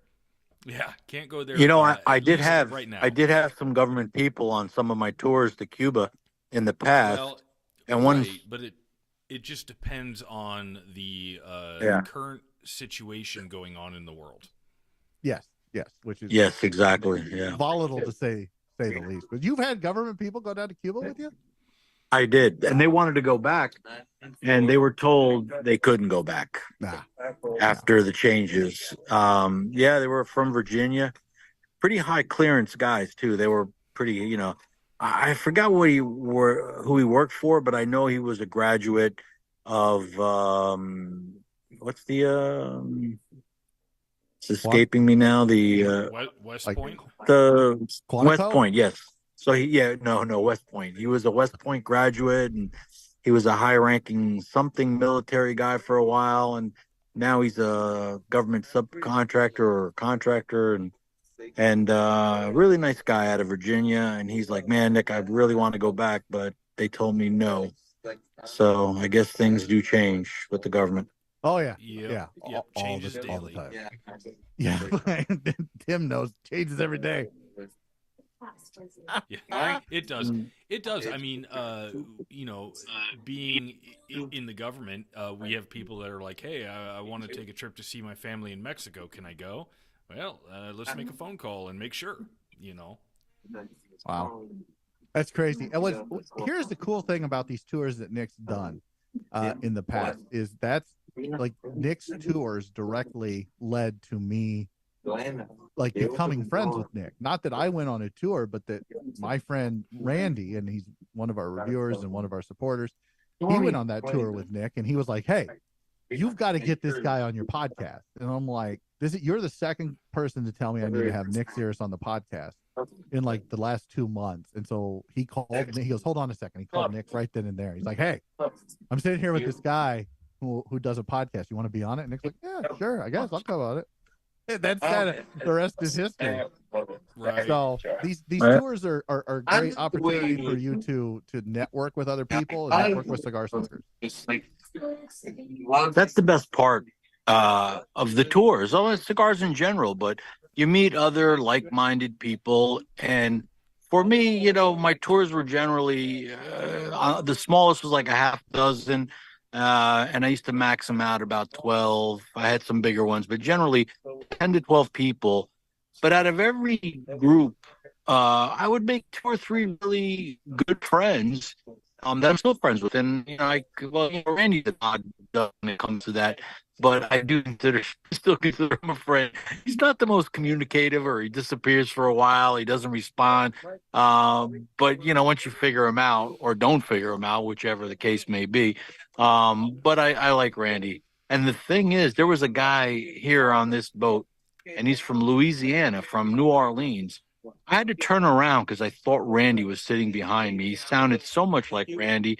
spoke like him, mannerisms, his comedic, everything about him was Randy. And I was like, man, that's like Randy being here. I never told the guy that, but it was kind of funny. I was thinking about Randy on the cruise. Well, that is kind of funny because he was That's just kind of weird. he got back from Louisiana today. Like he called me. I talked to him today. He's tried to call me. He tried to call me on Thanksgiving. He tried to call me earlier. I was busy this time, so I couldn't answer it. We finally got to talk today for about an hour. So it was good to talk to him and kind of catch up because, he wasn't in town. He was in New Orleans, and so it was nice. Podcast right now. So I'm yeah, on a podcast right now about cigars. So, oh, They're going to be telling stories for years. They're going to be like, we were on the cruise. And we were talking to this guy. I can do other This guy was on a obnoxious things podcast. too. Well, it's too bad the video is too there's not enough bandwidth for the video to be on. Goes off, but at least we got the You're audio. getting good audio. yeah. It's actually it's not bad considering where you're at, which is in the middle of the ocean. Literally, no, it's all dark and black. There was a cruise ship not too far away that you could see. A lot of cruise ships, but and there's not that many people. There's not that much noise back here, and there's at least 3, 6, 9, about 12,000 people back here in the smoking section. So always busy. In fact, there was never enough seats. I'd come back here and every seat would be full, but yet they closed the church showroom. Go figure. That's insane. Hey, That's insane. Hey, James, we have on YouTube there, we have Texas Taurus wants to know, he says new here, wants to know what everybody is smoking in the second hour. Oh, there you go. That's a good question. Texas Taurus. I'm gonna call you TT or Titty. I don't know. Probably not. So let's go around the horn, so to speak. We know Nick's smoking the LH Nick. If you haven't tried LH cigars, you got to try LH cigars. Some of the best cigars on the market. And I'm not saying that because Nick's on here, because if he wasn't on here, I'd still tell you they're some of the best cigars. Sure. I'm smoking the Pony, Castagli Pony. Lou, what are you smoking here in this second hour? Foundation Matapa Claro. What do you think of that? So, after Nick Melillo was on the show last month, he sent myself and Nick a box of the Matapa Claro, and I like it a lot. Big fan. I'm a big fan. I have not had the Maduro, but I've only had the Claro. Picked up a couple from Lucas, and they are just very tasty. This one, I'm already kind of halfway through it. I lit up while you were chatting, and I got the Robusto. I didn't get the bigger one, but it's delicious. Yeah, it's really good, right? And the Pasquale, I've had the Pasquale. I haven't had the Pegnataro, or did I have the Pegnataro? Maybe I just had the Pasquale.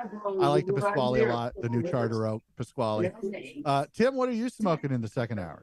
Well, I'm going to tell you what. I am going to let you know that Texas Taurus says he is smoking the Red Meat Lovers. And I am smoking a Y Panda.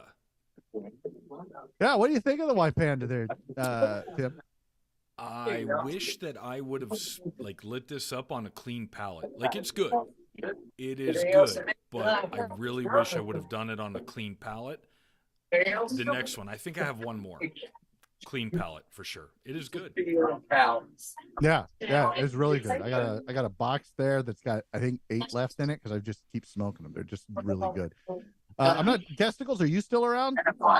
Are you still smoking what you were? Or? No, I don't know. He's still on. He is just muted. Yeah. All right. So he must be off doing something else, which is fine. But yeah, second hour, guys. Let us know what you're smoking. If it's something interesting that maybe I should put on my radar if I haven't already. Lou, have you done any factory tours before? Have you gone anywhere? I know, because it was interesting to me when we had Nick Melillo on that Nick Cirrus first met Nick Melillo at Drew Estate, at the factory at Drew Estate during a tour before Nick was even in the industry, and he was impressed with Nick and how he ran things. So I'm just curious if you've ever done any of these factory tours. I have never been to a cigar producing region and gone to a factory tour.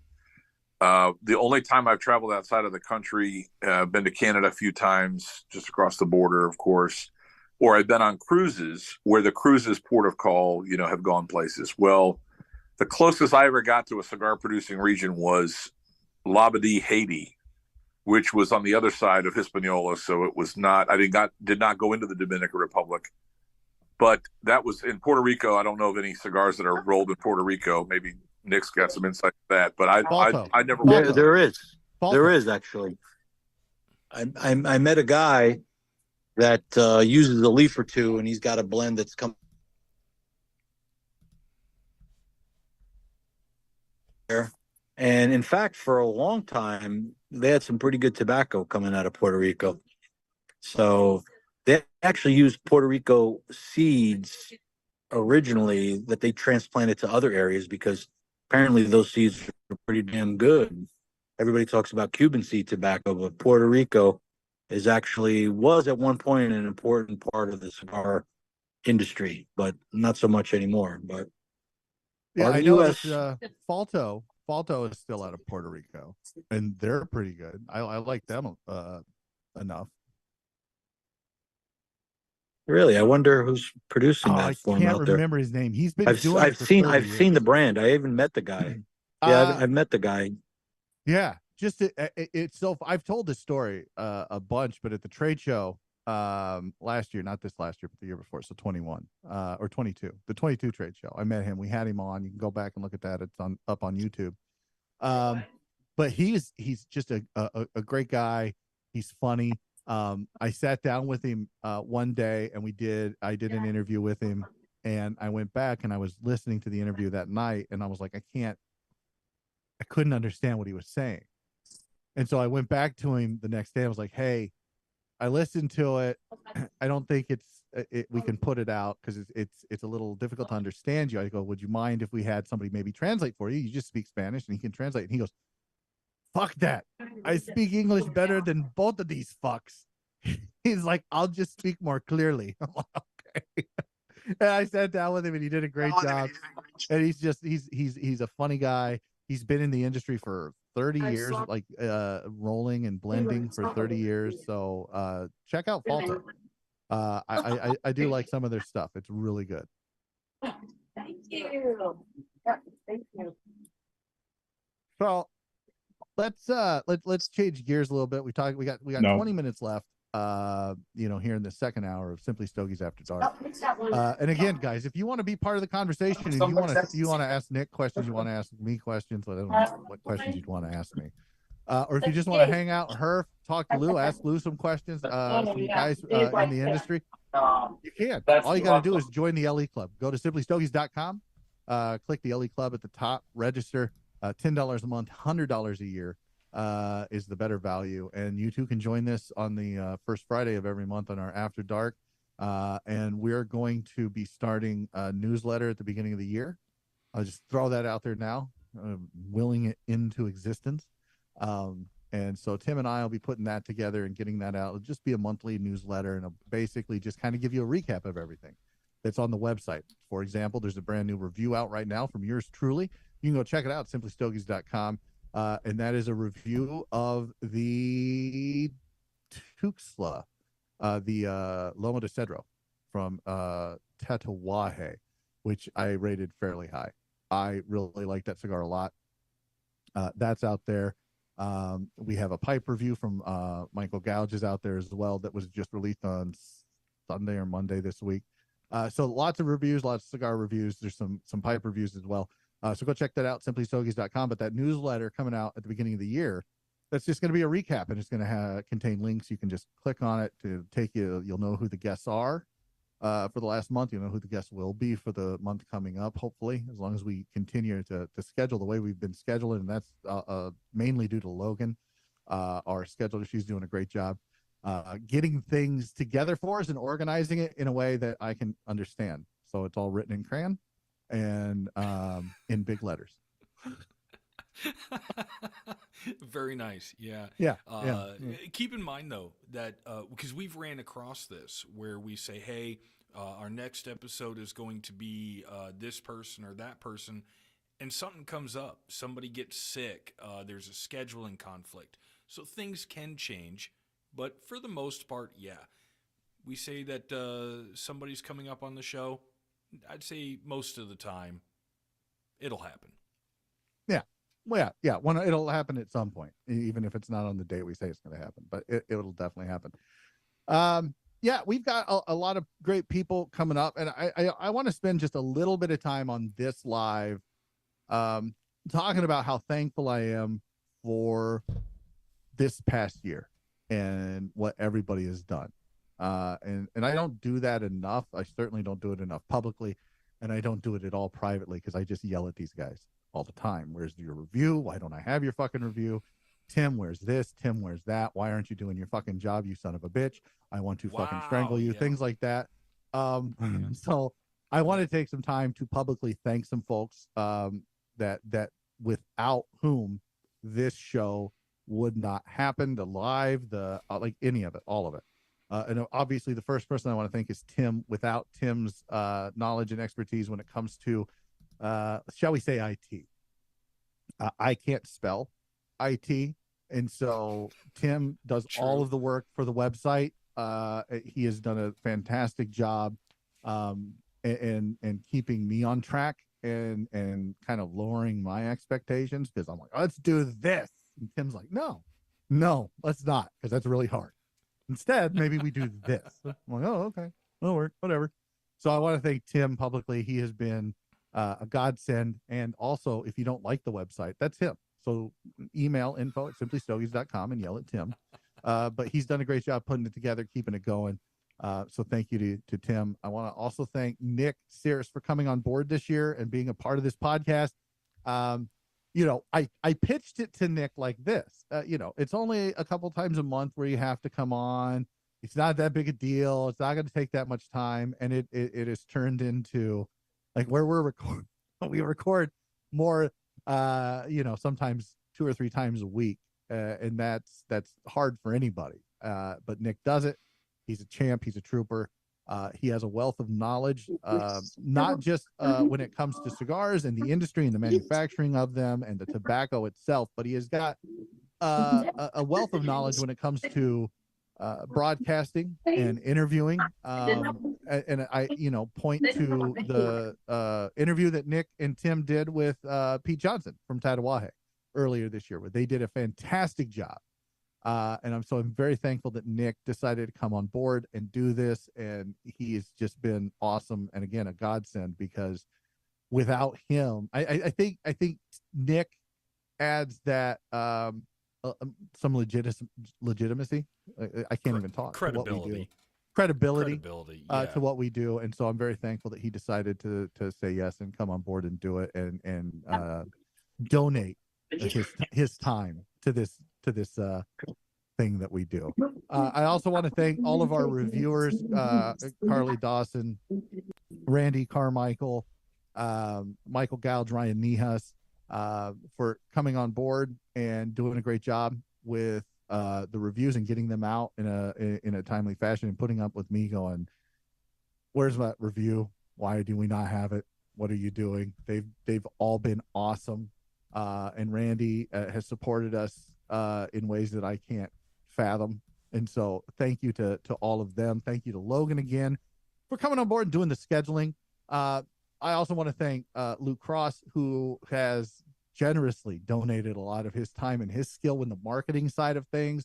Some of the banners that show up on the website are Luke Cross and his marketing genius that he has. And without him, the banners might just be a little bit because I would have done them and they would have looked like shit. So thank you, Lou. And then again, I want to thank all of our supporters, all of you who have generously donated your financial support to what we do here, because without you guys, going to the trade show would be nigh impossible. You guys have made it possible for us to get new equipment. You all made this possible down here. You've made traveling to the trade show and traveling to different events around the country possible. So thank you very much for that. You guys are awesome. And then, of course, on our listeners and our viewers on YouTube and Facebook and Rumble, you guys are awesome. Like, that's the best way you can support us. So it has been a banner year for us. We have grown at a rate this year that I didn't think we would. This is still the most successful podcast I've ever done. I've done several throughout my 15 years podcasting, and this is the most successful podcast I've ever done. And all of that wouldn't be possible without all of you. So thank you guys from the bottom of my heart. I am truly thankful for where we're at, and I'm excited to see where we're going. And now the Gesticles is back. I want to ask Gesticles, one of our supporters, what are you smoking, Gesticles, for this second hour? So when I was asked, I was actually rifling through the humidors, trying to figure out what to pick. And I'm here to start some shit. So do I go with what James is smoking or what Tim is smoking? You asshole! Why are you such a Yeah, dick? there you go. Oh, how much age does that pony have on it? I mean, you probably know better than I do when I bought this. Probably 2018, So that 2019. close to the OG release of the Yep. pony. Yeah, like I I would think do- they are. I would do the pony. That's me. I would do the pony. Yeah. If it's OG release, I have to alright. pony up and say pony. I mean, the white panda. All Is great. right. It's fantastic. It really. Have you smoked the white panda yet? Yeah, I did on that Herf we did together. Yeah, that's right. That's right. We hung out and smoked. Yeah. Do the pony. Do the pony. Is that? Yeah. See, look. So wait. Before you cut it, hold it up to the camera. Tim, can you highlight him? Make him the speaker. I No, can. show us. I can. Show us but he's got to the talk. head. He's got to talk. Yeah, go ahead and talk for us. There you go. Does that work? Well, probably a little bit more talking than just that. It's got to pick you up. Blah blah blah blah blah blah blah. There you go. Yeah. So it's got. that is nice. So it has. I just want to. I want to point out that it has the ponytail on, or the pigtail. Correct. I call it the ponytail, but it's got the pigtail on it. The new version, which was just re-released to the U.S. Last month at Oxford, or this month at Oxford. No, it's been November. OxfordCigarCompany.com. I don't know if you guys can see this or not, but this is what I cut off the top of it. There is no pigtail. Oh, they got rid of the pigtail. Yeah. Yep. And I wasn't Yeah. sure, so I went back and I read a review from Half Wheel, and I was like, oh yeah, sure enough, it had a pigtail. I called a ponytail. I feel like that's a missed opportunity. You Not could have just calling asked it a me. ponytail. Yeah. I didn't know you had any. The last time, when was Have the you- last time we bought some, Tim? It was during COVID, and they came out with Yeah, the COVID edition box. I still have probably 3/4 of my COVID box. Like it's just a horrible looking green thin box with this hazard COVID warning label all the way around it that like has almost no glue. It's like falling out. It's the shittiest representation ever on the outside. But then you open the box and you're like, yeah, there's my pony. That's what I want. Yeah, it was a pretty good marketing deal from Mhm. Jeremy and company over there. Which, by the way, speaking of Jeremy Castagli, if you're in the Midwest and you can get to Chicago, go visit the Humidor of Lisle.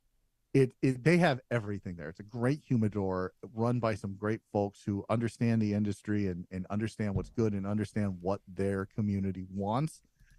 They do a lot of stuff with Lampert. They do a lot of stuff with Castagli. They do a lot of stuff with Davidoff. And they just recently opened if you go back and listen to, I think it was May or June, the interview that I did with Jeremy, it was at the Humidor of Lisle, and they had started working on their Castagli Lounge. That's now open. That opened last month. Unfortunately, we were doing this show that night, so I couldn't make it to the Humidor Lisle to celebrate that opening with Jeremy. But congratulations to him having a lounge there in Chicago. It's beautiful. It's absolutely gorgeous. Look for that lounge review coming up soon. We're trying to get through the holidays. We're trying to get stuff done. I'm going to be working on the top 10 list. for the 2023 coming out here this week and next week, working on that so that they're able to do that countdown so that December 31st to January 1st, you'll see that number one cigar, which most of you probably already know what that is, but you'll get to see what the other 10 are, because we've got the top 10, then we have the honorable mention. And all of them are great cigars. They were all released in the last 12 months from November to November. And none of them gave us money to put them on our list. So we are different than most other ones. Yeah, let me ask you this, Lou, because you're in the biz now, Lou. Do you and I know we kind of talked about, but do you put, as a manufacturer now, not as a consumer, as a manufacturer, do you put stock in top 10 lists as a manufacturer? I know you do as a consumer. You said that earlier, but as a manufacturer, do you look at that as what's trending and what people are like wanting? Does that enter your mind at all? Or do you just look at it strictly as a consumer? Gosh, I'm just so new to the manufacturing side. I can't speak to that exactly. I mean, I would say that I think one of the things that scares me a little bit is that I hear the stories of manufacturers that are featured as a number one or a top 5 or a top 10 selection by people in the industry that promote top 10 lists. And the next thing you know, it's impossible to get their cigars. They sell out everywhere. The consumers that you want to reach and you want to enjoy their cigars, all of a sudden it becomes very difficult to keep up with demand, because, you know, once a cigar is basically tapped into a top 10 list, it gets to be very difficult to meet the demand. So, I mean, it's a great problem to have. It sounds like, oh my gosh, we're going to sell out. But at the same time, when you're scheduling and you're trying to come up with a plan for rolling out your cigars, you know, I think it was Alan Rubin, when the Prensado hit years back, that it was almost impossible to keep up with the demand for that cigar. And it was like very, very difficult, to where all the shops that had them, they sold out immediately, and they turned around and they said, well, you know, send us more. So I think that that's a little bit intimidating from a manufacturing standpoint. I mean, who wouldn't want to be featured? I mean, you want to be asked to the prom. You want your cigar to be mentioned and recognized. Great. But at the end of the day, this is kind of a new territory for me. So I can't imagine that if somebody picked up and said, you know, one of my cigars is out there, I would have to say, gosh, now what do you do? How do you pivot? My greatest concern is consistency. It's quality, and making sure that that cigar that you smoke is the same experience that I smoke, that the next person smokes. So I think that a top 10 is great for a brand. I mean, you look at Steve Saka's got 2 and 3 some years that in past where he's got stuff that goes out, and, you know, and that's fantastic. But, you know, I'm not in that realm of production to where I can keep up with that level of popularity or brand yet. So I don't know. That's my 2 cents. I mean, Nick, what about you? You're in the industry, and I know you have talked about what Cigar Aficionado has done for you personally, on like a personal consumer level, but on a brand level, like how important or, you know, being on a list, how important is that to you? Well, I'm not one that really promotes that. I'm not saying I wouldn't take it, but there's a lot more marketing I could obviously do for my brand. But I kind of like the organic approach of things. Now, it's not a problem that I would have, because, you know, other than like Alan Rubin, he had a situation where they started producing more cigars. And even the reason I'm even mentioning this, because I'm never one to slander anybody's brand, but even Alan himself, you know, admitted that the stuff they were producing right after, you know, that thing hit number one, and, you know, it was subpar afterwards. And that's the thing you don't want to do. What Lou said is absolutely right. The key is consistency. And it's difficult for any contracted brand that's going to go, if you don't have the right relationship, and if you're not important to that factory, important enough where they're going to take it seriously, you're on the bottom of the list, buddy. And that's how it works. It's all about, the orders. Once you start producing the large orders, then all of a sudden you become important to that factory. And then, so it's a vicious cycle. But if you have the ability or the foresight to say, hey, look, you know what? The next batch will do more. You'll be in okay. Lou, I wouldn't worry about that problem. If you get on the top 10.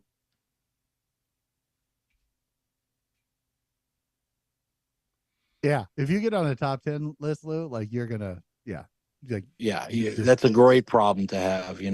People like, Steve Saka and Nick Melillo, had the pedigree going into the business where they had the following, they had the Drew Estate machine behind them.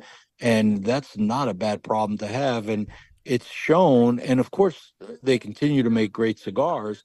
And that's why they stay and continue to be great. Because you could say, hey, it's great to have that, like I told the story on air, the first year Steve Saka had a booth. It was pretty close to mine out in Nowhere's Land. And all it was a table. I mean, I don't even think he had graphics at all. I don't think he had a sign, but yet he had a line, of people signing up to buy cigars that were not even made yet. Now that's a great problem to have. And then once he started producing cigars, it puts a lot of pressure on you to continue to make great cigars. And I think he's got a great relationship with the factories that he's involved with. And they realized how important, he is as a customer. So that's what it comes down to. So you got to just kind of, look, you're going to have growing pains. And that's a good thing to have. So I wouldn't worry about it. Like, I don't submit my cigars to anybody.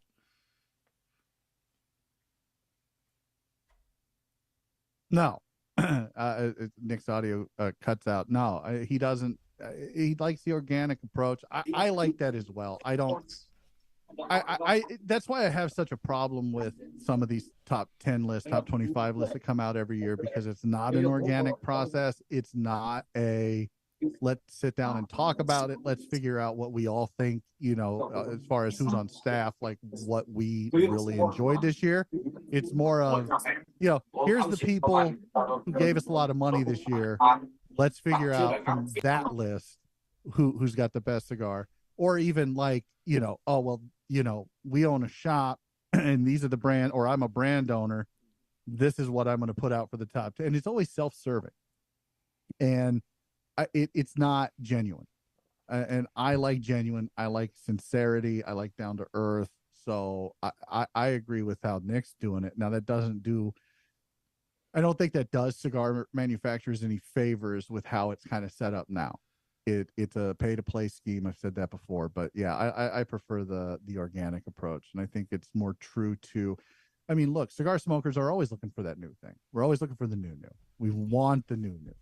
And part of that is just the consumerism that the United States has grown into, for better or worse. It is our give me kind of culture that we have, and always searching for the new and never being happy with what we have.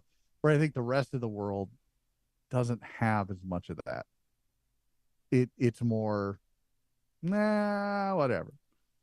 But we were like, no, we want the new stuff, which is weird to me. And I am just as guilty as everybody else of going out and finding the new.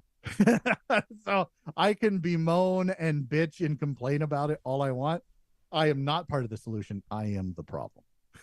And I wholeheartedly recognize that. And I own it. And unfortunately, I think that's where we're going to have to leave it. We got under a minute left on this show. So I want to thank our guests, Lou Cross, Lure Cigars. Go check them out. OxfordCigarCompany.com. They are the exclusive online retailer right now. Go check them out. He's got the Big Lou, he's got the Little Tony, and he's got the BLT in a great blend. It's a Corojo. It is fantastic. The construction is awesome. Raymond Pages at Tabacalera Pages has done a great job with this, and Lou's done a great job with it as well. And it is just fantastic. I can't tell you how great it is. It's great. Go check it out. I also want to thank Guesticles for jumping on. and hanging out with us. I appreciate it. Look, Lou's smoking a lure right now. Oh, look at that. Smoking his own stash. Getting high on their own supply, as they say. Lou, how is it? It's very good. I'm partial to the Toro. I mean, it's one of those things that you kind of go to, and it's the third cigar of the night for me, but I can tell you that all the flavors there. I really appreciate the kind words from everybody. Appreciate the support, and go out there and try it and let me know. Please give me some feedback. I want to hear from cigar nerds and people that enjoy smoking cigars. Let me know how you think of it. I had the Robusto, and then I did the BLT, the Torpedo.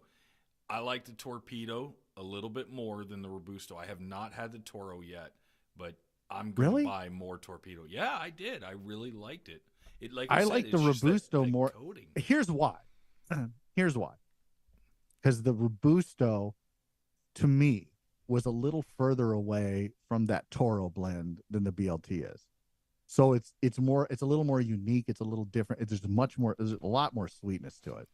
And it's got that milk chocolate kind of undercurrent to it without bastardizing the original blend from the Toro. So yeah, I have not had the Toro yet, so we'll see. You saving the best for last then. Oh, all right. Damn it. Yeah.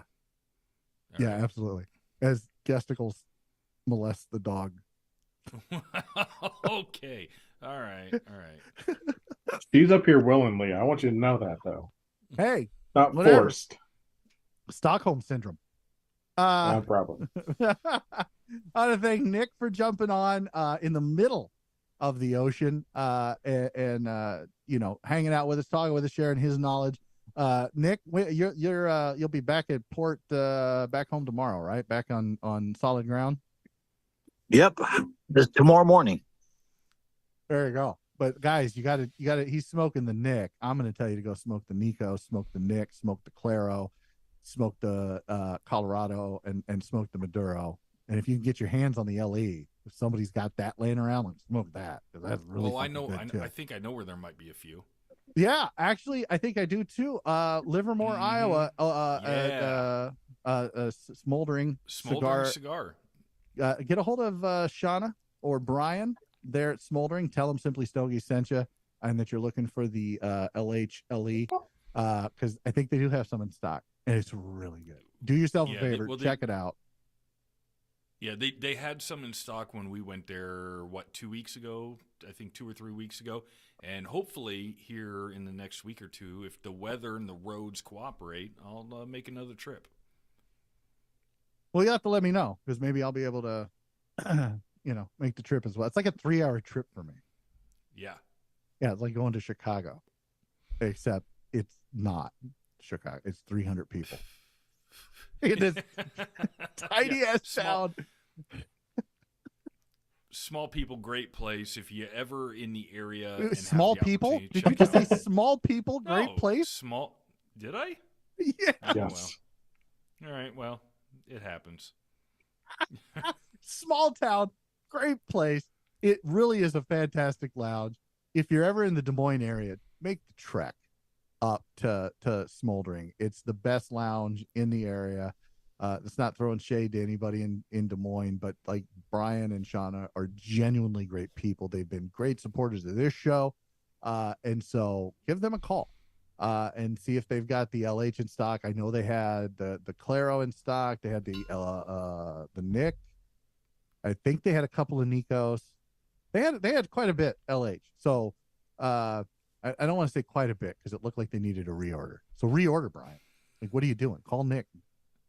Build that stock back up, man. So I want to thank Nick. I also want to thank Tim for setting up the live and getting it all, working right and everything. And I want to thank you guys for joining us. That's it. That's it for all of us. That's Nick, and Gesticles and Tim and Lou, and I'm James. Join us next month, January 5th, first Friday of January, 2024. For another After Dark, the first 2 cigar show that we've got. Check out the new episode with Nimmer from Valkyrie Cigars. Great conversation with him. I'm super impressed with him and with Valakari. I know Nick was too. You guys have got to check the brand out. ValakariCigars.com or Valakari.com. It's, you know what, go check the show notes. It's on there. But Nimmer does a great job there. And again, all his stuff is rolled in the same place that where Lou's is at Tabacalera Pages. So that's it. That's it for us. Go listen to that. We'll be back on the 8th with a Clear the Air where we talk about Nimmer behind his back and put it out for everybody to see. Until then, stay smoky, friends. Happy holidays. Merry Christmas. And remember, it's a Festivus for the rest of us. And we're out. There you go. Whew. 2 hours on a Friday night. Nick, my man.